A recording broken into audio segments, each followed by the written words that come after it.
अस्सलाम वालेकुम स्टूडेंट्स, चांदा की lecture in higher education department. Students, जैसा कि आप लोग जानते हैं केपी के खैबर पख्तूनख्वा में 16,247 सीट्स अनाउंस हुई हैं और इनका टेस्ट जो है ये ईटा जो टेस्टिंग एजेंसी है ये कंडक्ट करेगी। और इसी सिलसिले में एम के प्रिपरेशंस के प्लेटफॉर्म से हमने एक लेक्चर सीरीज़ का आगाज़ किया है जिसमें हम आप लोगों को प्रोवाइड करेंगे जो पास्ट ईटा के पास्ट पेपर्स के अंदर आने वाले एमसीक्यूज़ हैं, वो सारे के सारे एमसीक्यूज़ डिफरेंट सब्जेक्ट्स के। आज की इस वीडियो में मैं आपके साथ डिस्कस करूंगा 50 इंतहाई अहम एमसीक्यूज जो ईटा के पास पेपर्स का हिस्सा रह चुके हैं। So this video will be very beneficial for you.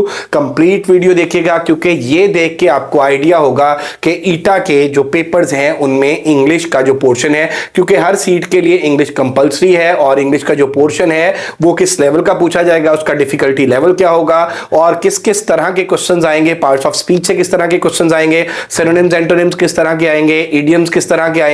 तो कंप्लीट वीडियो देखिएगा। Let's discuss the things one by one. जैसा कि आप लोग देख सकते हैं इंग्लिश एमसीक्यूज ईटा पास्ट पेपर्स, और इसमें आप देखें जी हमारा सबसे पहला जो एमसीक्यूज है वो है द एंटोनिम ऑफ टर्मोइल। अब इस तरह के जो एमसीक्यूज होते हैं इसके अंदर जो आपने ट्रिक बेटे देखनी होती है वो ये है कि आपसे पूछा सिनोनिम क्या है या एंटोनिम क्या है। समटाइम बच्चे को जो गिवन वर्ड है उसका मीनिंग आता होता है लेकिन वो ये नहीं देखता कि सिनोनिम पूछा गया और एंटोनिम पूछा गया और वो फौरन से टिक कर देता है और बाद में उसको अफसोस होता है कि ओहो इसका तो एंटोनिम पूछा गया था, मैंने सिनोनिम लगा दिया। फॉर एग्जांपल टर्माइल की अगर हम बात करते हैं डिस्टर्बेंस के मीनिंग में आता है तो इसमें क्योस जो है वो उसका सिनोनिम हो सकता है, लेकिन स्टेटमेंट में एंटोनिम पूछा गया तो सेरेनिटी आ जाएगा। सेरेनिटी जो है ये काम के मीनिंग में आ जाएगा, पीसफुल के मीनिंग में आ जाएगा, तो correct antonym is serenity. Next देख लें जी आप। नेक्स्ट अगर हम बात कर लेते हैं Who is knocking dash the door, तो यहां पे बुनियादी तौर पे preposition मिसिंग है और preposition की अगर हम बात कर लें तो preposition जो है ये कनेक्शन हमें बताती है टू नाउन्स का या नाउन एंड प्रोनाउन का इन अ सेंटेंस, और दोनों की प्लेसमेंट के बारे में हमें बताती है। तो who हमारे पास प्रोनाउन है और डोर हमारे पास नाउन है, तो who is knocking at the door, at यहां पे करेक्ट preposition आ जाएगी। नेक्स्ट आप देख लें जी। नेक्स्ट हमारे पास है थर्ड एमसीक्यूज की अगर हम बात कर लें, correct the following sentence by identifying the right option. ऊपर एक सेंटेंस दिया होता है और नीचे उसकी चार ऑप्शंस है, उनमें से करेक्ट वन हमने सेलेक्ट करना होता है। Do you like dogs. अब ये देखें कि प्रेजेंट इंडेफिनिट का इंट्रोगेटिव सेंटेंस है हमारे पास, यस आई लाइक, तो इसमें चार नीचे ऑप्शंस दिए हैं, do you like dogs, yes I like. ये तो नहीं हो सकता क्योंकि इसमें जो ये लाइक्ड की गलती है, ठीक है, इसलिए ये नहीं है हमारे पास। उसके बाद सी देखें, do you like dogs, yes I did, यहां पे डिड पास्ट नहीं, और उसके बाद do you like dogs, yes I like, तो लाइक की रेपिटेशन नहीं, यस आई डू आ जाएगा। Do you like dog, yes I do, तो करेक्ट आंसर जो है ये बीटा है। उसके बाद नेक्स्ट अगर हम एमसीक्यूज की बात करते हैं तो नेक्स्ट एमसीक्यूज में आप देख ले, he went dash direction of the post office, तो यहां पे प्रेपोजिशन मिसिंग है। प्रेपोजिशन की मैं डिटेल्ड वीडियो अपलोड कर चुका हूं एमके प्रिपरेशन यूट्यूब चैनल पे कि प्रेपोजिशन की जो दो टाइप्स होती हैं, फिक्स प्रेपोजिशन और अनफिक्स प्रेपोजिशन। अनफिक्स प्रेपोजिशन के आगे जो चार टाइप्स होती हैं जिनके अंदर preposition of manners, preposition of time, preposition of place, preposition of direction होती है। और यहां पे बेटे आप देख रहे हैं कि प्रेपोजिशन ऑफ डायरेक्शन के हवाले से ये सेंटेंस पूछा गया और यहां पे he went dash direction of the post office. अब यहां पे टू करेक्ट आंसर है और यहां पे बेटे आप देखिए टू और टू वर्ड में क्या फर्क है। जो चीज आपके लिए विजिबल हो उसकी तरफ मूव करना टू वर्ड होता है और अगर जो चीज इनविजिबल हो उसकी तरफ मूव करना वो टू होता है। देन आप नेक्स्ट देख लें जी। नेक्स्ट अगर हम बात करते हैं चूज एंटोनिम्स ऑफ एमिकेबल। देखिए एंटोनिम पूछा गया है, यहां पे एमिकेबल का फ्रेंडली, लवेबल, ये इसके सिनोनिम्स की कैटेगरीज में आ सकते हैं, लेकिन पूछा क्या गया है, एंटोनिम पूछा गया है। तो एंटोनिम क्या बनता है, एंटोनिम इसका होस्टाइल बन जाएगा। Hostile is the correct answer. Next अगर आप एमसीक्यूज देख लें जी। नेक्स्ट एमसीक्यूज की हम बात करते हैं, change the passive voice, the dealer has sold the car, तो बुनियादी तौर पे ये प्रेजेंट परफेक्ट है, ठीक है, प्रेजेंट परफेक्ट ये सब्जेक्ट है और ये हैज यहां पे यूज हुआ, हेल्पिंग वर्ब हमारे पास, प्लस थर्ड फॉर्म यूज हुई मेन वर्ब की, प्लस हमारे पास ऑब्जेक्ट आ गया। तो इसका पैसिव स्ट्रक्चर जो हमने बनाना है, ऑब्जेक्ट हमारे पास पहले आ जाएगा, फिर प्लस हैज बीन या हैव बीन आ जाएगा और प्लस थर्ड फॉर्म आ जाएगी, थर्ड फॉर्म प्लस आपके पास बाय आ जाएगा और प्लस सब्जेक्ट का ऑब्जेक्टिव केस आ जाएगा, सब्जेक्ट का ऑब्जेक्टिव केस। तो यहां पे आप देख लीजिए कि अगर हम इन सेंटेंसेस में देखते हैं तो द डीलर ये सब्जेक्ट है, हैज हेल्पिंग वर्ब है, सोल्ड मेन वर्ब है और द कार ऑब्जेक्ट है। द कार को हम पहले लेके आए, the car has been sold by the dealer, तो ये हमारे पास क्या आ गया, चार्ली, सी जो है ये करेक्ट ऑप्शन आ गया। इसके बाद नेक्स्ट सेंटेंस को आप देख लें जी। नेक्स्ट सेंटेंस है ऑपोजिट ऑफ यूटोपिया। यूटोपिया जो है वो आइडियल वर्ड होती है, इमेजिनरी वर्ड होती है, जहां पे हर चीज आपकी मर्जी के मुताबिक हो, तो इसका जो ऑपोजिट या इसका जो एंटोनिम है वो डेस्टोपिया आ जाएगा। और उसके बाद देख लीजिए there is an eraser dash the end of my pencil, तो यहां पे प्रेपोजिशन है और प्रेपोजिशन क्या आ जाएगी, on the end of my pencil आ जाएगा। ऑन जो है वो यहां पे करेक्ट आंसर बनता है। और इसके लिए प्रेपोजिशन के रूल्स के हवाले से आप डिटेल्ड वीडियो जो है वो हमारे यूट्यूब चैनल पर देख सकते हैं। एंटोनिम ऑफ एक्सोनरेट, एक्सोनरेट का जो एंटोनिम है, जो ऑपोजिट है, वो क्या आ जाएगा, चार्ज आ जाएगा। So correct option is C. और उसके बाद अगर हम बात कर लें कंजंक्शन, कंजंक्शन क्या होती है, कंजंक्शन मेरा बेटा वर्ड जो है वो ज्वाइन से निकला है, ज्वाइन से, और ये दो चीजों को जोड़ता है। Conjunction can join two words, जैसे day and night and conjunction है। अब ब्लैक एंड व्हाइट, अब कंजंक्शन जो है it can joins two words, two phrases, two clauses or two sentences. तो पूछा गया है कि कंजंक्शन ज्वाइंस टू क्लॉजेस उसने पूछा, टू फ्रेजेस पूछा, टू सेंटेंसेस पूछा, तो यहां पे ऑल ऑफ दीज आ जाएगा। कंजंक्शन इन सबको ज्वाइन करती है। और कंजंक्शन जो है इसकी बुनियादी तौर पे टाइप्स की अगर हम बात कर लें, types of conjunction, types of conjunction, types of conjunction जो है वो तीन होती हैं। कितनी होती हैं, तीन होती हैं। इसमें पहली जो है वो coordinating conjunction, coordinating conjunction, coordinating conjunction. Coordinating conjunction के अंदर क्या आ जाता है, फैन बॉयज आ जाते हैं। क्या आ जाता है, फैन बॉयज। अब फैन बॉयज क्या है, ये निमोनिक है बेटे। फैन बॉयज आसान तरीका है कोऑर्डिनेटिंग कंजंक्शन को याद रखने का। फैन में एफ स्टैंड फॉर, ए से एंड, एन से नॉर, बी से बट, ओ से और, वाई से येट और एस से सो। ये है कोऑर्डिनेटिंग कंजंक्शन और ये दो इंडिपेंडेंट क्लॉजेस को जोड़ती है और ये कंपाउंड सेंटेंसेस में यूज होती है। इसके बाद सब ऑर्डिनेटिंग, सब ऑर्डिनेटिंग, जैसे वर्ड से ही हमें पता लग रहा है सब ऑर्डिनेटिंग कंजंक्शन में क्या आ जाता है, बिकॉज आ जाता है, इफ आ जाता है, देन आ जाता है। इनके अलावा जितनी भी कंजंक्शन है वो किसमें आ जाएगी, सब ऑर्डिनेटिंग कंजंक्शन में। और तीसरी जो टाइप है वो है कोरिलेटिव कंजंक्शन। क्या है, कोरिलेटिव कंजंक्शन, कोरिलेटिव कंजंक्शन ये थर्ड टाइप है कोरिलेटिव कंजंक्शन। और कोरिलेटिव कंजंक्शन में ईदर और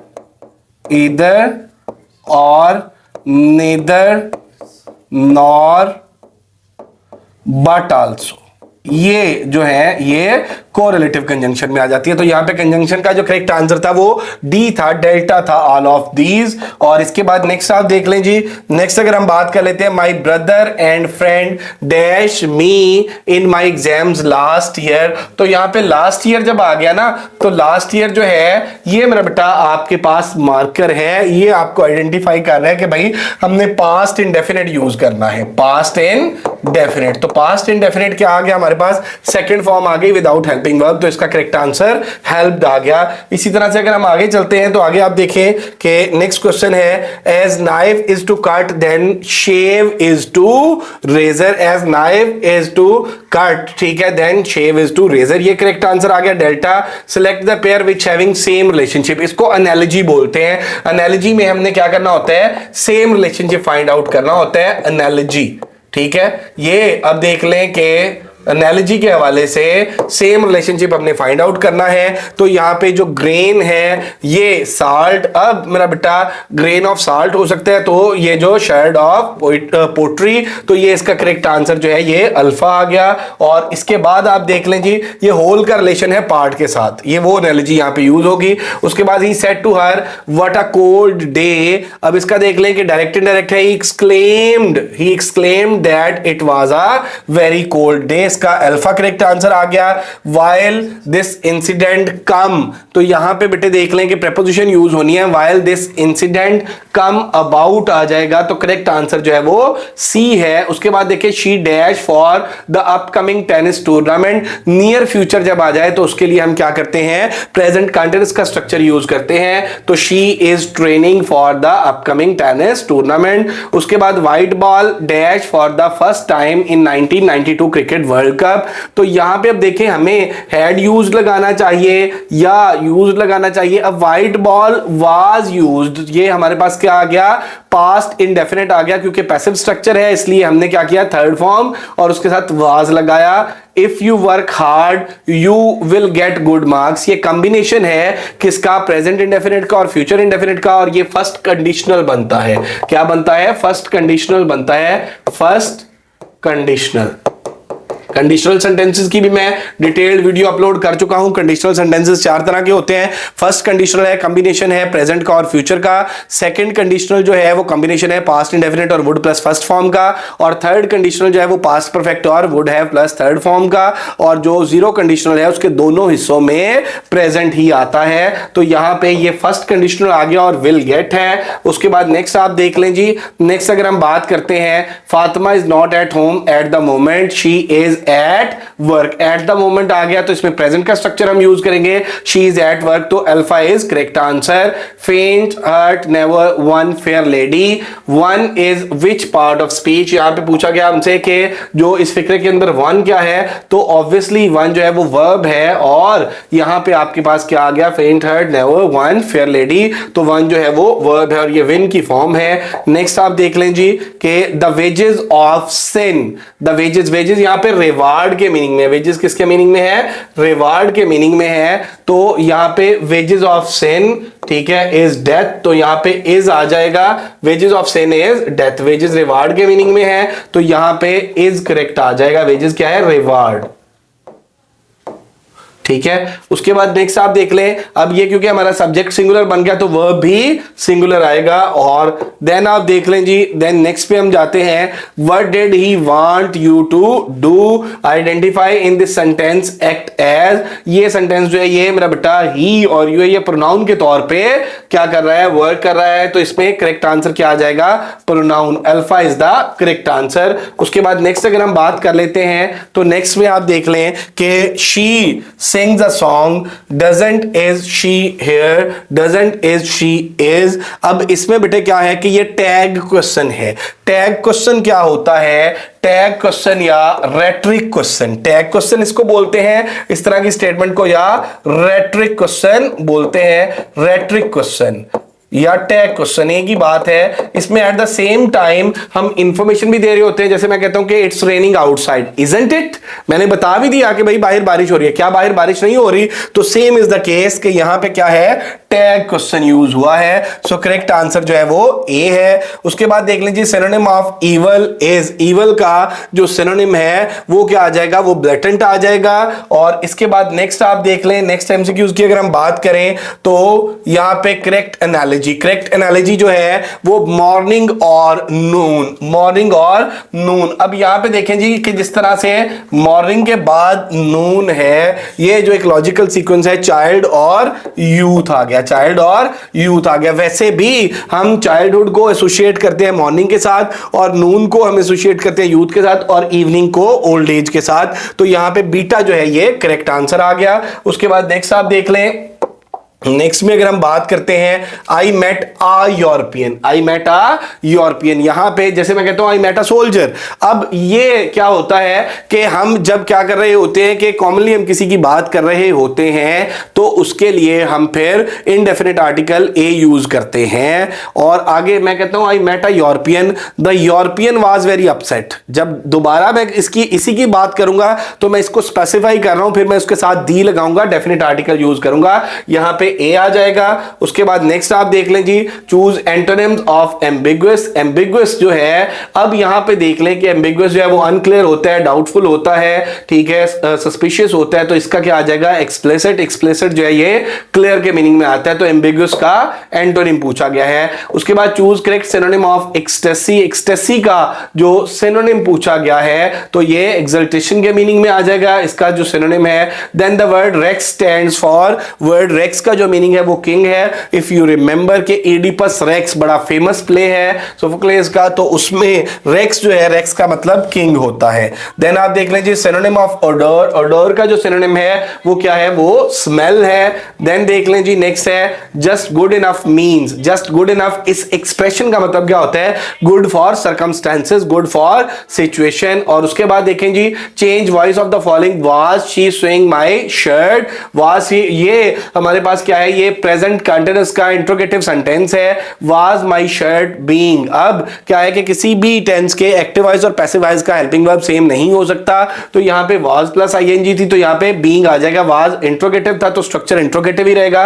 was my shirt being sewn by her, तो ये आपके पास जो है delta correct, D correct answer आ जाएगा। Fill in the blank, he travel dash difficult circumstances under difficult. यहां पे जो प्रेपोजिशन है, जो एब्स्ट्रैक्ट आइडिया होता है मेरा बेटा, उसके लिए हम अंडर यूज करते हैं, तो यहां पे क्या आ जाएगा, ही ट्रेवल्ड अंडर डिफिकल्ट सर्कमस्टेंसेस। ना इन आएगा, ना अबव आएगा, ना अबाउट आएगा। उसके बाद आप देख लें जी कि you can't have your cake and eat it, ये इडियोमेटिक एक्सप्रेशन है और इसके अंदर मेरा बेटा केक का वर्ड यूज होगा।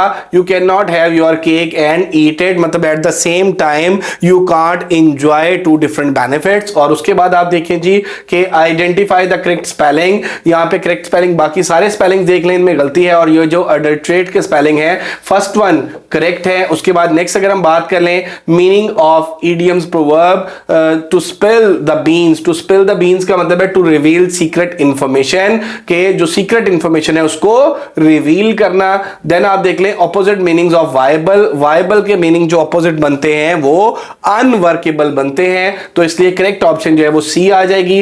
एंटोनिम ऑफ ग्रसम इज, ग्रसम जो है ये अनप्लेजेंट के मीनिंग में आता है, तो इसका जो एंटोनिम है वो क्या बन जाएगा, वो प्लेजेंट बन जाएगा। इसी तरह से नेक्स्ट देख लें जी, the plural of sheep is. Sheep का प्लूरल शीप ही होता है।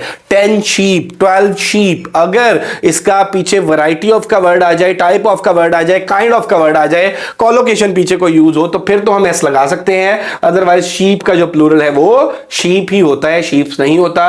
What is the synonym of ostensible. Ostensible का जो सिनोनिम है वो अपेरेंट आ जाएगा। इसके बाद नेक्स्ट देख लें जी, I will be ready dash the time you get there. Future के अंदर अगर आप किसी टाइम की बात कर रहे हैं तो फिर उसमें प्रेपोजिशन जो है वो आप बाय यूज करते हैं, I will be ready by the time you get there. Then synonyms of anguish. Anguish का जो सिनोनिम है वो एग्नी आ जाएगा, और synonym of implicate is to involve, जैसे इंप्लीकेशन की हम बात करते हैं। और उसके बाद एंटोनिम की अगर हम बात कर लें, सेग्रीगेशन, तो सेग्रीगेशन का जो एंटोनिम है वो इंटीग्रेशन आ जाएगा। A cat differs from a dog, तो ये बेटे जो था हमारा पेपर, पास्ट पेपर्स के कुछ एमसीक्यूज कंपाइल किए थे हमने ईटा के पास्ट पेपर्स के अंदर इंग्लिश। अब इसमें देखें कि प्रेपोजिशन के क्वेश्चन आए, इसमें देखें आप वर्ब से रिलेटेड क्वेश्चन आए, इसमें इडियम से रिलेटेड क्वेश्चन आए, इसमें वर्ब से रिलेटेड क्वेश्चन आए, इसमें टेंस से रिलेटेड क्वेश्चन आए। सो अगर इंग्लिश का पोर्शन आप तैयार करना चाहते हैं तो आपको सेंटेंस, फ्रेज, क्लॉज तैयार करना पड़ेगा, आपको सारे पार्ट्स ऑफ स्पीच तैयार करने पड़ेंगे, आपको डायरेक्ट इनडायरेक्ट तैयार करने पड़ेंगे, एक्टिव पैसिव, सिनोनिम्स, एंटोनिम्स और इडियम्स और फ्रेजल वर्ब्स तैयार करने पड़ेंगे। अब बच्चे क्वेश्चन पूछते हैं सर किस लेवल के, तो ये पेपर के एंटोनिम्स, पेपर के एमसीक्यूज कंपाइल करने का पर्पस यही था कि ये आपको आइडिया हो जाए कि किस लेवल के, और इनमें कोई भी चीज ऐसी नहीं है जो एक्स्ट्रा ऑर्डिनरी हो, जो बहुत मुश्किल हो। ये मैक्सिमम 10th लेवल तक आप इंग्लिश तैयार कर लें तो इंशाल्लाह इंग्लिश का पोर्शन आपका इन सारी सीट्स के लिए इजीली सॉल्व हो जाएगा। और एमके प्रिपरेशंस के प्लेटफॉर्म से हम अल्हम्दुलिल्लाह इसका सेशन स्टार्ट करने जा रहे हैं। 20 फेब से हमारा सेशन स्टार्ट हो रहा है। इसमें कंप्लीट प्रिपरेशन कराएंगे, नोट्स भी हर टॉपिक के हम खुद प्रोवाइड करेंगे, रिकॉर्डेड लेक्चर्स भी, टेस्ट भी लेंगे, टेस्ट की कीज भी, डिस्कशंस भी, और ये सारी की सारी जॉब्स के लिए आपकी तैयारी होगी। 2 मंथ्स का सेशन है और 2 मंथ्स के 6000 चार्जेस हैं। So if you are interested to join us, get yourself registered. Thank you very much, stay blessed. और रजिस्ट्रेशन के लिए नंबर नोट कर लें 0333 260 5045034244470091। थैंक यू, अल्लाह हाफिज।